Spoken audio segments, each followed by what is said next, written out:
Los nuevos desayunos de Mr. Donut presentan.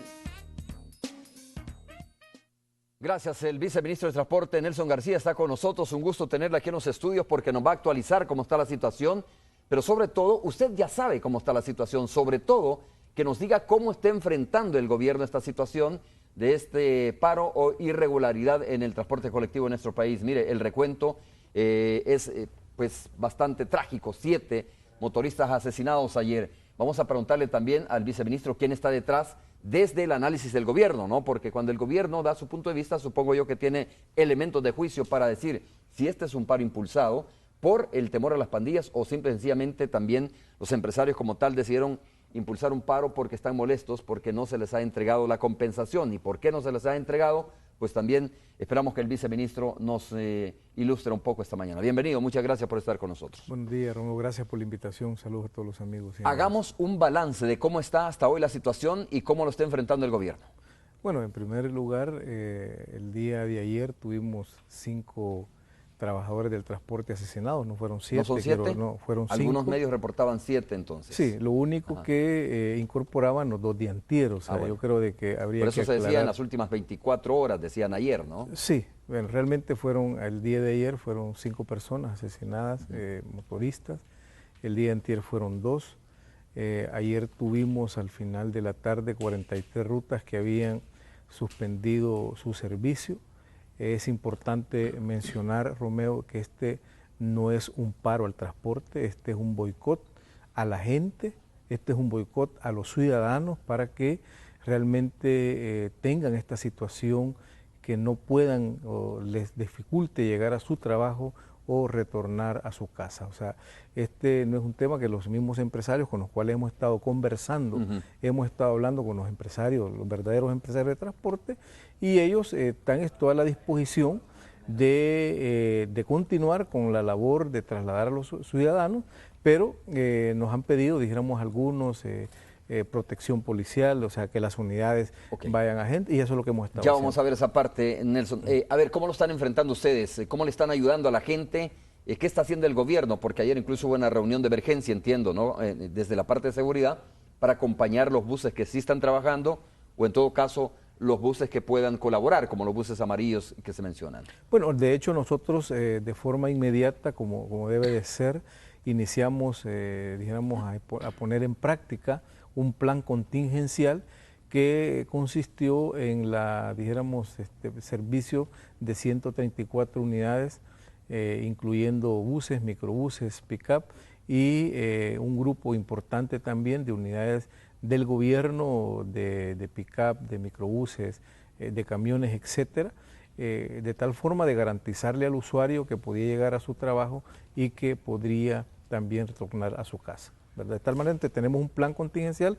Hoy en esta mañana continuamos, se están sumando más, dijéramos, unidades, gente que está colaborando. Creo que es la valentía del pueblo salvadoreño de enfrentar este tipo de adversidades, las cuales también nos unen y nos empujan a salir adelante como país. Yo creo que estos son esos momentos en los cuales pues realmente los salvadoreños debemos de unirlos, porque juntos podemos derrotar este tipo de boicot. ¿Cuáles son las zonas más afectadas? Bueno, la zona más afectada ha sido la zona norponiente de San Salvador, en este caso Mexicanos, San Ramón, Apopa, una parte de San Marcos, una parte de Ilopango y hoy en la mañana una parte de, en este caso, de San Martín.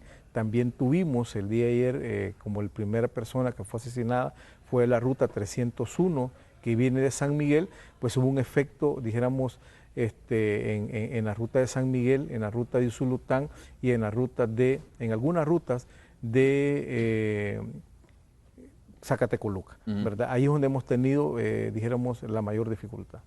Viceministro, está el contingente de buses amarillos y se está facilitando que los pick-ups, por ejemplo, trasladen a las personas sin ser multadas. Sabemos que esto de alguna manera es prohibido por la ley, pero estamos en un momento, digamos, donde se puede ser flexible de alguna manera, ¿no?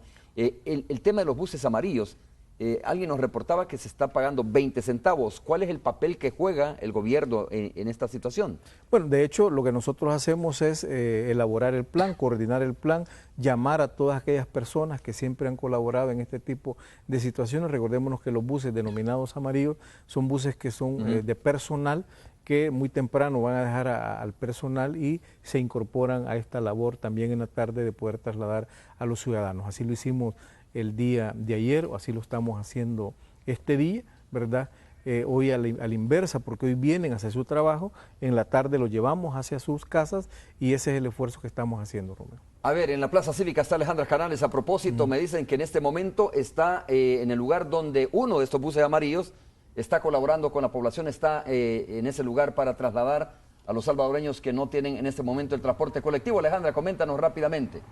Así es, Romeo, tienen en pantalla ahí uno de los buses amarillos que está trasladando a la población. En este caso este va para Popa y es que una buena cantidad de personas ha tenido demanda para ese municipio que va para sus trabajos y básicamente hemos hecho desde las 5 de la mañana un monitoreo de la situación y se garantiza que aquí en la Plaza Cívica el servicio es gratuito y la población se debe de acercar aquí, abordar una de las unidades y aquí también el BMT está regulando los recorridos.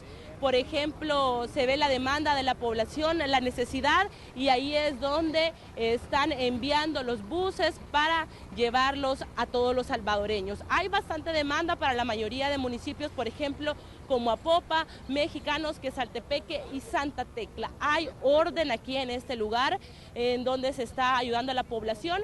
Sí hay que pedirle paciencia a todos los salvadoreños porque sí deben de esperar un poco, no es el abasto que debería, pero sí se está haciendo un esfuerzo en este momento. La policía sigue garantizando la seguridad en los recorridos, tanto en estos buses como también en el transporte colectivo que ha decidido trabajar. Aún no se nos ha brindado un balance de cuántas unidades o de qué unidades le han paralizado labores, pero según elementos de la Policía Nacional Civil podría verse un poco normalizada según los datos primeros que tienen a esta hora de la mañana. Romeo. En estudio el viceministro de Transporte y es buena tu pregunta, algo ya conversábamos sobre eso.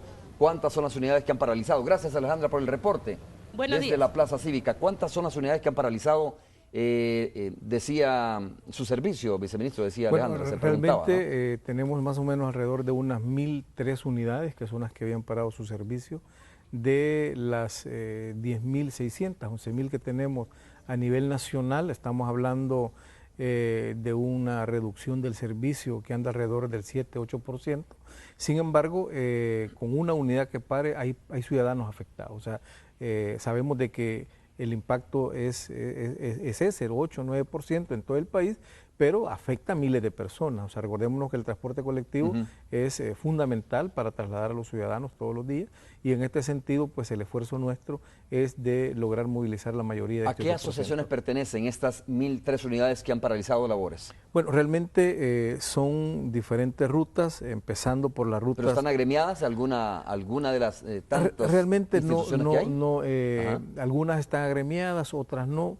No tiene que ver mucho con agremial, Romeo. Ayer decía un señor que dice que es empresario, pero no tiene unidades, que habían parado 500 unidades de su gremial. O sea, no era cierto. O sea, no es un tema de gremial, es un tema por ruta, es un tema, algunos han sido amenazados por teléfono, otros han llegado individuos armados diciéndoles que no salgan y si no van a quemar las unidades o van a asesinar a los motoristas. Y eso tuvimos el día de antier, 2 unidades quemadas, ¿verdad? 2 motoristas asesinados y el día de ayer 5 motoristas asesinados. Viceministro, ¿cómo está funcionando el plan de seguridad en los buses? ¿Es acompañamiento al interior de unidades o acompañamiento de patrullas a las unidades de transporte colectivo que están prestando servicio? Bueno, en primer lugar yo quiero Hay un decir diseño, entiendo, ¿no? sí, toda la corporación policial con el ejército están en este esfuerzo de protección a los ciudadanos, al transporte, no solo al interior de las unidades que hoy están saliendo como plan contingencial, sino también al transporte que usualmente circula todos los días. Hay todo un plan, dijéramos a nivel nacional, centrado en la zona metropolitana y en oriente del país, en la cual toda la corporación está brindando seguridad y buscando evitar pues cualquier atentado contra los ciudadanos en el caso del transporte. ¿Hay razón para este paro? ¿Hay algo que fundamente realmente? Porque si me pongo en los pies de los empresarios de transporte que están paralizando labores, me dirían, mire Romeo, lo que sucede es que nos están matando los empleados, ¿no? Los motoristas, y por lo tanto nosotros la única medida que vemos es impulsar un paro para llamar la atención del gobierno. ¿Cómo lo ve el gobierno realmente? Bueno, realmente no es esa la interpretación, Romeo. Tenemos una conversación permanente con los presidentes de las gremiales de nuestro país. Son ellos los que están solicitando salir a trabajar y que les apoyemos en cuanto al tema de seguridad. O sea, por eso yo repito, no es un paro al transporte, ¿verdad? No es un paro porque el paro lo impulsan los patronos cuando tienen alguna demanda. Este es un boicot al transporte para afectar a los ciudadanos de nuestro país, que es lo que está ocurriendo. Y los ciudadanos están respondiendo, yendo a su trabajo, dijéramos, utilizando el transporte, el plan contingencial, de tal forma que debemos de derrotar este tipo de acciones. ¿Por cuánto tiempo se va a mantener este paro? ¿Tienen conversación ustedes con estas personas?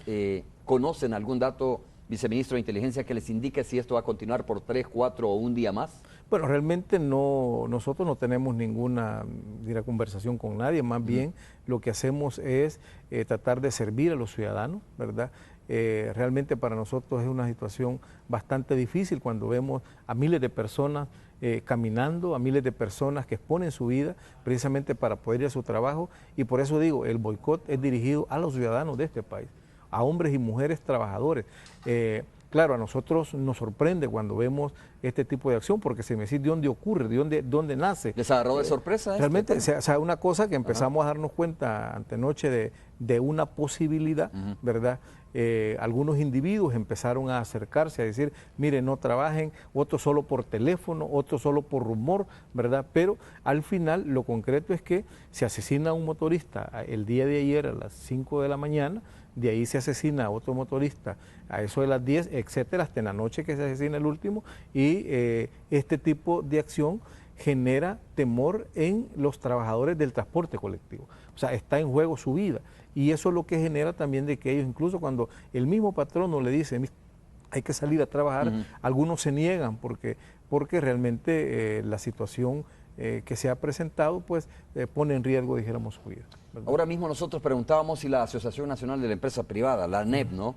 Se ha pronunciado respecto a este tema. No sé si usted tiene conocimiento, porque al final también reflexionamos que esto golpea la fuerza laboral del país, y los afectados de alguna manera son los mismos empresarios.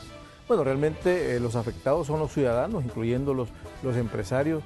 Claro, de forma, dijéramos, sorpresiva, ayer veíamos a un grupo de ciudadanos de un partido político haciendo llamados, ¿verdad? Algo muy extraño que nunca se da, ¿verdad? Entonces son cosas que nosotros tenemos que ir analizando para ver realmente qué hay detrás de todo este tipo de cuestiones. Ok, hacemos la primera pausa comercial. Estamos conversando con el viceministro del Transporte, Nelson García. Volvemos en breve.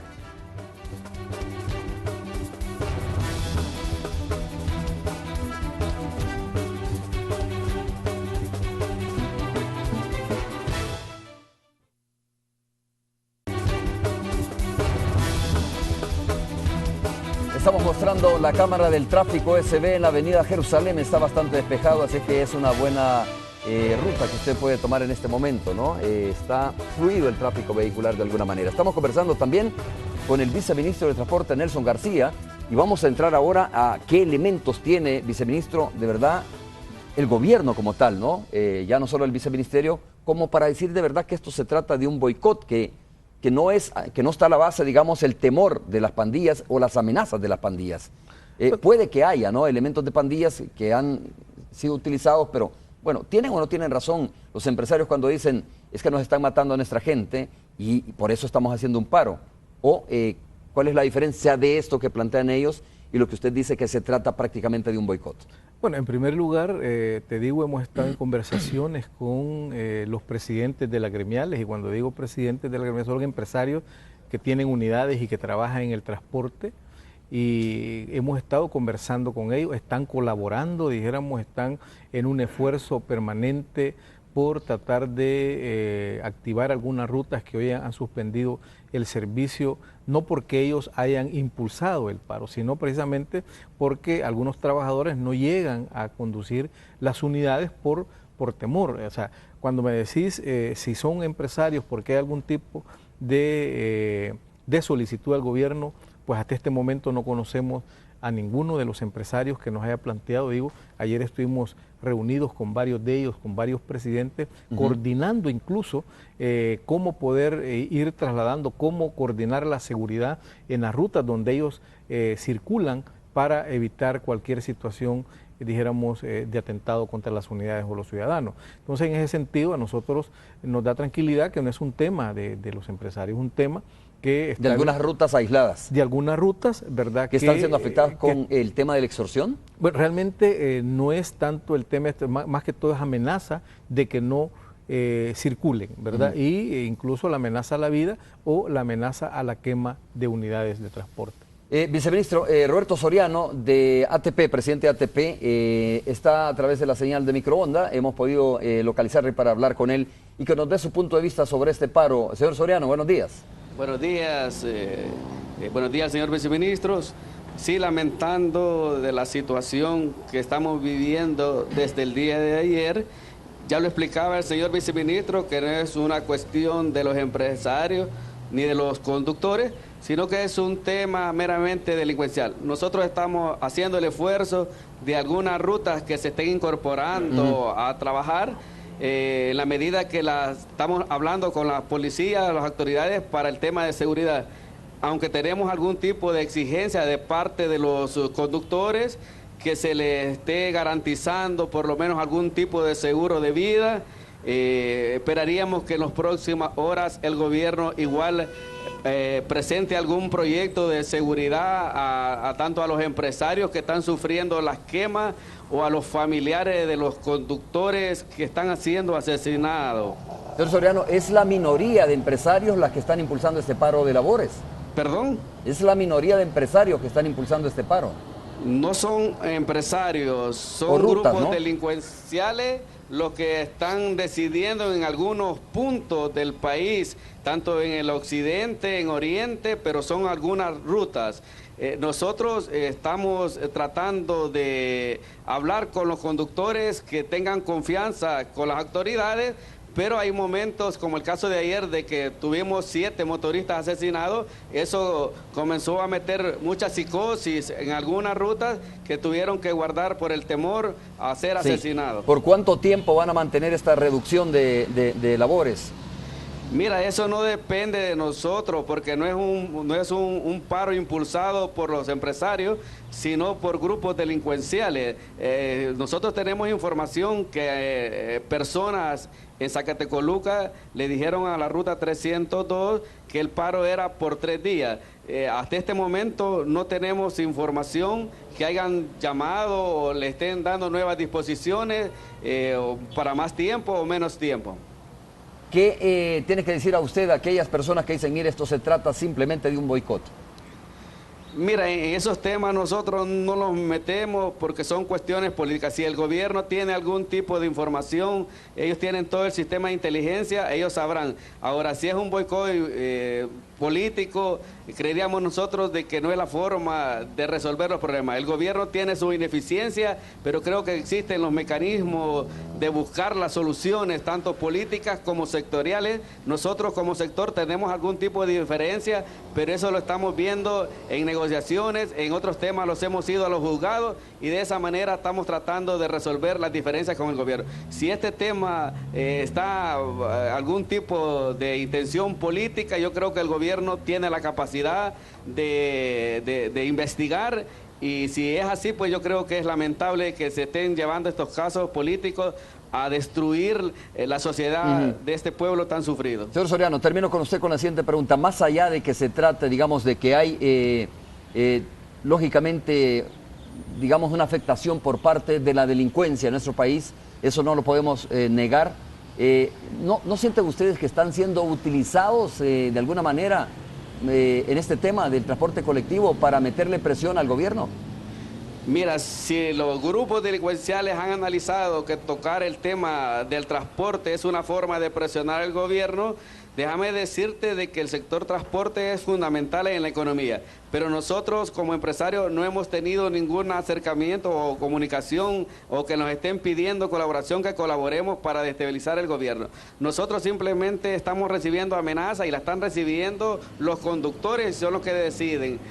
Nosotros desconocemos de dónde venga o por qué sea el tema, inclusive no sabemos si al gobierno le están haciendo algún tipo de exigencia. A nosotros simplemente las rutas que han llegado, les han llamado o le han mandado algún comunicado, es que paren simplemente y nada más. Bueno, muchas gracias, señor Soriano. Gracias por su intervención. Bueno, un placer. Buenos días. A ver, viceministro, escuchar su opinión, ya luego de haber escuchado también la opinión de esta persona que entiendo que es presidente de ATP, ¿no? No sé si... Realmente el señor Soriano no es empresario de transporte. O sea, cuando dicen no es empresario, es que no tiene rutas, no tiene vehículos. No tiene unidades de transporte. O sea, pero aparte de eso, la opinión es importante en que sea como ciudadano y dijéramos en el carácter que él lo dice como dirigente, ¿verdad?, del transporte, pues realmente expresa de que lo que él tiene conocimiento es que no es un paro de transporte. Aunque él no sea empresario, dice, mire, no es un paro de los empresarios, sino es un tema que está vinculado, dijéramos, a más que todo a amenazas y a un tema de seguridad.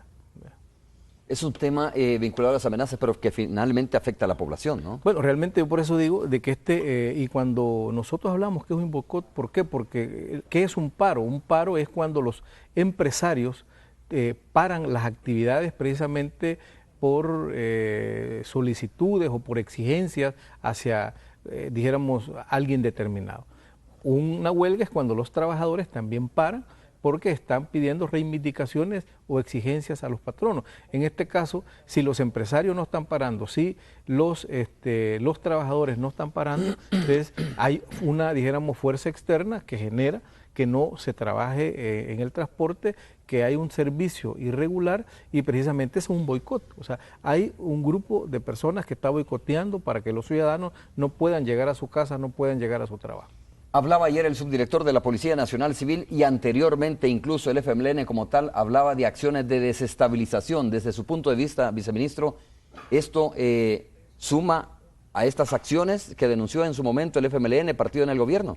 Bueno, por supuesto desestabilizan a este gobierno y a cualquier gobierno. El hecho mismo de no permitir que los ciudadanos lleguen a laborar, lleguen a trabajar a las empresas, a las oficinas, eso desestabiliza no solo el país, sino las familias. O sea, cuando un ciudadano sale de su casa en la mañana y no sabe si va a haber bus o no va a haber bus, si va a haber microbús, si se va a poder trasladar o no, eso genera desestabilidad en la familia y por consiguiente también en toda la sociedad. O sea, esta es una acción que desestabiliza al gobierno, pero fundamentalmente desestabiliza a los ciudadanos de este país. ¿Tienen razón los empresarios cuando dicen estos, o estas rutas, mejor dicho, que han parado labores? ¿Tienen razón cuando dicen, mire, no tenemos un plan de seguridad? ¿Hay algún plan de seguridad coordinado para proteger no solo al usuario, ¿no?, sino también, digo, a los motoristas y cobradores de las rutas que finalmente son las víctimas principales? Sí hay un plan de seguridad y eso precisamente expresa las capturas que se tienen de forma permanente de parte de la corporación policial, de parte del ejército. Diariamente son varios cientos de personas que se capturan por diferentes delitos y en San Salvador, en el transporte, hay un plan de seguridad. ¿Cómo funciona ese plan? Pues la verdad es que no puedo dar a conocer, pues una función exclusivamente de la corporación policial, pero sí hay un plan, ¿verdad? Y en esto hay herramientas como las cámaras ubicadas, los mismos controles policiales, etcétera, el abordaje de policías en las diferentes unidades. Hay una cantidad de acciones que se toman para generar seguridad, no solo, dijéramos, al transporte, sino fundamentalmente a los usuarios, que es el deber ser, en este caso, de la corporación. A ver, viceministro, por la razón que sea, ¿no?, la reducción de labores, entiendo, es de alguna manera ilegal. ¿Qué acciones puede tomar el viceministerio de Transporte contra aquellas rutas que han disminuido su servicio, que no están prestando su servicio? Más allá de que tienen razón por el tema de la inseguridad de este país, pero tienen la obligación también de prestar el servicio, ¿no? Hay una disposición en el reglamento del decreto 487 que establece que en estas situaciones de seguridad, cuando la ruta se lo informa y lo justifica ante la Dirección General de Transporte, entonces hay un conocimiento y se verifica si el motivo por el cual no se está prestando el servicio es realmente justificable y eso, dijéramos, hace que no hayan sanciones, en este caso, a los empresarios o empresarias del transporte.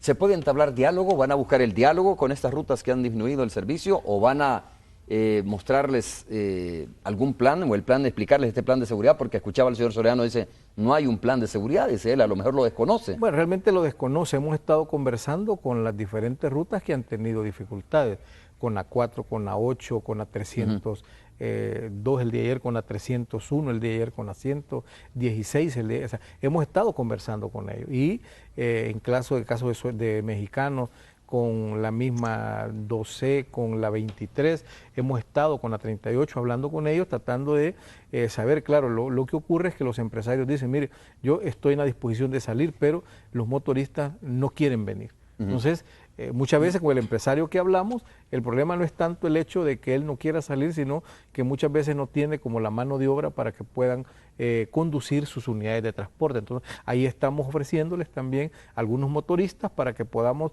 reactivar. Esperamos que hoy, en el transcurso de la mañana y en la tarde, podamos reactivar el mayor número de rutas de transporte para normalizar el servicio a partir de la tarde. A ver, esto se trata también de una situación de confianza, ¿no? De la confianza y del apoyo que el gobierno, en este caso, en una situación de emergencia, si usted quiere, tiene que mostrarle a la población salvadoreña y principalmente a los usuarios del transporte colectivo. Ya para ir cerrando la entrevista esta mañana, viceministro, ¿cuáles son los mensajes que quiere enviarle a la población que tal vez a esta hora de la mañana todavía va en ruta, pero que al filo de las 4 o 5 de la tarde va a tener que regresar en una situación de alguna manera irregular en el transporte colectivo? Bueno, nosotros en primer lugar decir que tengan confianza en nuestro gobierno, en este gobierno.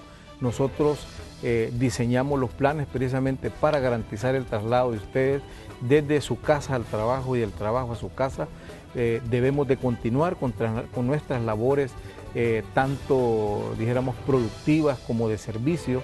No debemos de detener el país, debemos de seguir adelante. Estamos seguros que juntos, ciudadanos, gobierno, empresarios, vamos a salir adelante, vamos a sacar adelante a El Salvador. En este sentido, pues todos unámonos, creo que juntos podemos derrotar este boicot hacia los ciudadanos, hacia usted, ¿verdad?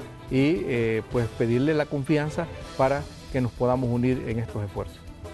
Viceministro, muchas gracias por haber estado con nosotros. Romeo. Un gusto haber conversado con usted y conocer su opinión respecto a esta reducción de labores en el transporte colectivo de nuestro país. Saludos.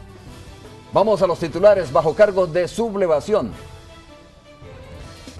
Los nuevos desayunos de Mr. Donut presentó.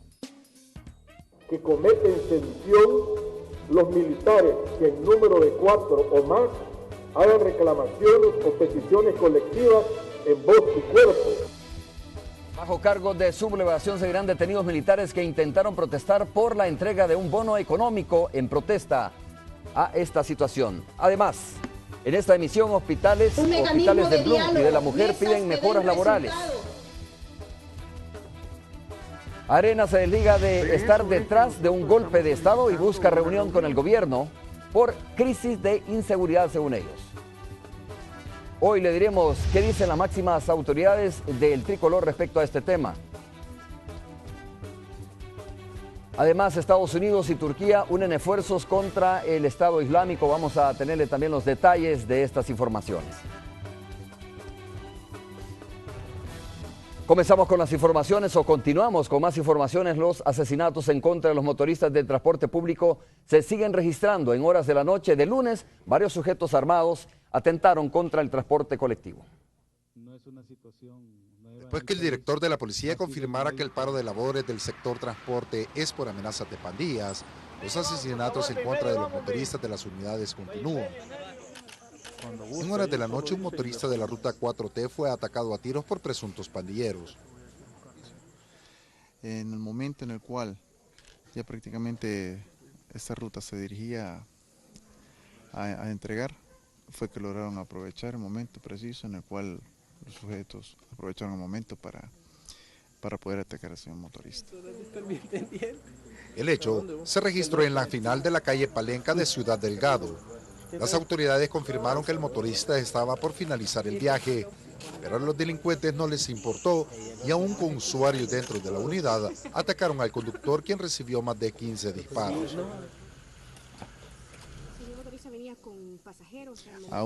Aún venían pasajeros e incluso los sujetos estaban como pasajeros. Al momento se tiene conocimiento que eran 3 personas las que participaron en el hecho. Sin embargo, la policía realizó un rastreo por diferentes colonias aledañas donde se registró el hecho para dar con los responsables de este crimen, pero no se reportaron capturas. Se tiene un dispositivo actualmente todavía en el cual estamos verificando si logramos obtener resultados positivos. Tenemos entendido que también en la Tikal se monta un operativo para poder encontrar a los sujetos que cometieron este hecho. Hay rastreo en varias zonas. No le voy a poder definir los lugares en los cuales estamos todavía con esta situación, ¿verdad? La víctima fue identificada como Abner Cartagena, de 49 años. En 24 horas el sector transporte ha sufrido 7 bajas. Además, este sería el segundo atentado a las unidades de la Ruta 4T. Con imágenes de Carlos Cabrera, informó Edgardo Portillo. David Marcelo Vázquez, de 34 años, fue asesinado a tiros por sujetos desconocidos. El hecho se registró en el pasaje de la Cruz, en la colonia San Antonio de San Marcos. Según las primeras investigaciones, el hombre era mecánico y residía en el lugar. Las autoridades presumen que el asesinato puede tener relación a grupos delictivos, ya que en la zona es disputa de pandilleros. Ojo a la siguiente información. El alto mando militar dio su postura. El joven, el occiso, pues venía de su casa de habitación, de cenar, cuando le salieron 2 sujetos en una moto. Le hicieron varios disparos. ¿Se han encontrado casquillos en escena? Sí.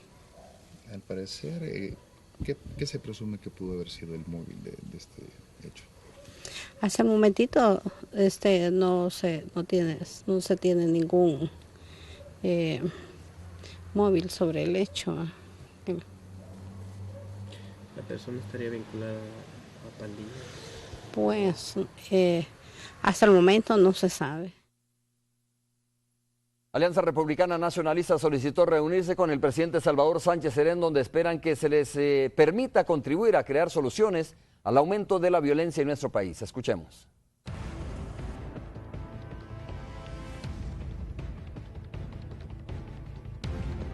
Debido al alza delincuencial en el país, sumado al paro de varias rutas del transporte colectivo,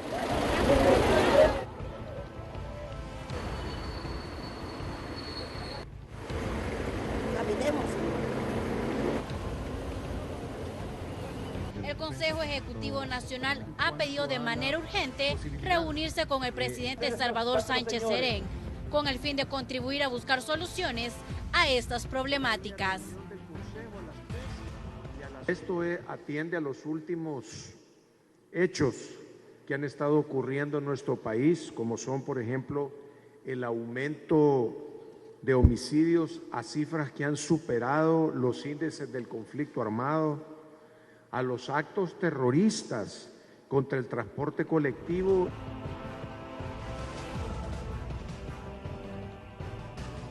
Arena también se defendió de las críticas que hacen ciertos sectores debido a la supuesta participación del partido de derecha de crear planes para realizar un golpe de Estado en el país. Cosa, las vendetas que hay entre todos ellos. Por eso es que nosotros estamos solicitando una reunión, porque lo que en nuestro criterio, los verdaderos problemas que están sucediendo en El Salvador son los que hemos listado. Y a esos problemas son los que hay que atender. También señalaron que las acusaciones en su contra por parte del FMLN son una cortina de humo del partido en el gobierno, pues según Arena lo hacen para que la población no se dé cuenta de los verdaderos problemas del país. Con imágenes de Ricardo Tobar, este es un informe de Marcela Rivera. El alto mando militar dio su postura sobre las demandas y protestas de soldados que reclaman un bono, como se ha dado a elementos de la Policía Nacional Civil. Nuestro compañero Porfirio Mercado con la crónica. Vamos a continuar la lucha. Una protesta de soldados la semana pasada en demanda de un bono y otro intento este lunes obligó al alto mando en pleno a dar una postura contundente. En las Fuerzas Armadas son prohibidas las manifestaciones colectivas, advirtió el ministro de Defensa Nacional. De hecho, quienes participaron enfrentan la justicia militar. Y están siendo sometidos al respectivo proceso legal por el supuesto cometimiento del delito de sedición en tiempo de paz, el cual, de acuerdo al Código de Justicia Militar, en su artículo 88, ordinal 2, establece que cometen sedición los militares que en número de 4 o más hagan reclamaciones o peticiones colectivas en voz y cuerpo y con las armas en la mano. La postura del alto mando es igual a la que mantiene quien fue el segundo al mando de las Fuerzas Armadas durante buena parte de la pasada guerra civil. El general Juan Orlando Cepeda sostiene que aunque las demandas fueran justas, no se puede quebrantar el orden jerárquico de la institución. No se pueden permitir tampoco los sindicatos dentro de una institución militar, de una institución armada, ni mucho menos las protestas. El ministro de Defensa Nacional afirma que no es una situación generalizada en las Fuerzas Armadas y minimiza las acciones, aunque todos reconocen que los salarios inferiores a los $300 de la mayoría de soldados no son los mejores. El Supremo Gobierno de la República y el alto mando de la Fuerza Armada están conscientes de las necesidades del personal militar y se encuentran permanentemente en la búsqueda de recursos para satisfacer esas necesidades. ¿Quién no va a querer que le aumente o que le den un bono? Sobre todo cuando al otro, a la Policía Nacional, están dando un bono y están haciendo el mismo trabajo. Están expuestos, los están matando. ¿Cuántos muertos lleva ya el ejército? El aparecimiento del alto mando en pleno posiblemente pretenda reflejar unidad en la obediencia y respeto que por ley está subordinado al poder civil o al presidente de la República. Esto por las reiteradas denuncias de un supuesto golpe de Estado que en los últimos días ha agudizado la polarización entre las dos fuerzas políticas mayoritarias. Si esta manifestación de estos soldados armados es parte de un proceso de estabilización del gobierno, en este momento no lo podría yo asegurar ni negar, ¿verdad? Estamos investigando. Si la advertencia es firme, quiere decir entonces que no habría cabida para más protestas de militares. $13 millones de refuerzo presupuestario son para comprar chalecos y armas y no para salarios, insistió el jefe militar, quien además aseguró que a los soldados detenidos se les garantizará el debido proceso. Una postura del alto mando reunido en pleno que, al menos a su criterio, no es de mayor gravedad lo que está ocurriendo al interior de la institución, como lo podrían estar pensando muchos. Sin embargo, el ministro de Defensa también ha insistido que se investiga tanto dentro como fuera de las Fuerzas Armadas si alguien más está alentando las protestas de soldados. Con imágenes de Denis Bolaños, Porfirio Mercado, Noticiero Hechos. Gracias, Porfirio, por la información. Estamos viendo la cámara precisamente del Boulevard del Ejército. Está complicado el carril que viene de la zona oriental hacia la capital, como siempre sucede, ¿no? Esto es bastante recurrente, tráfico pesado, y el carril que va precisamente hacia la zona oriental, hacia las colonias populosas como Sagapango y Lopango, Santa Lucía, está bastante libre para que usted pueda hacer uso de este carril. Vamos a más información en medio de esta intensa jornada de ataques contra empleados del transporte y que ha derivado en la suspensión de labores que afectó a la población usuaria. En una carta, Raúl Mijango, ex mediador de la tregua entre pandillas, se dirigió a los líderes de estos grupos, haciendo un llamado para que desistan de continuar con la medida, dice, pues aunque dice saber que están defraudados y molestos porque el gobierno les niega al diálogo, al final quienes sufren son los más pobres, manifiesta la misiva enviada por Raúl Mijango. Señores, hacemos una pausa comercial, regresamos en breve con más información.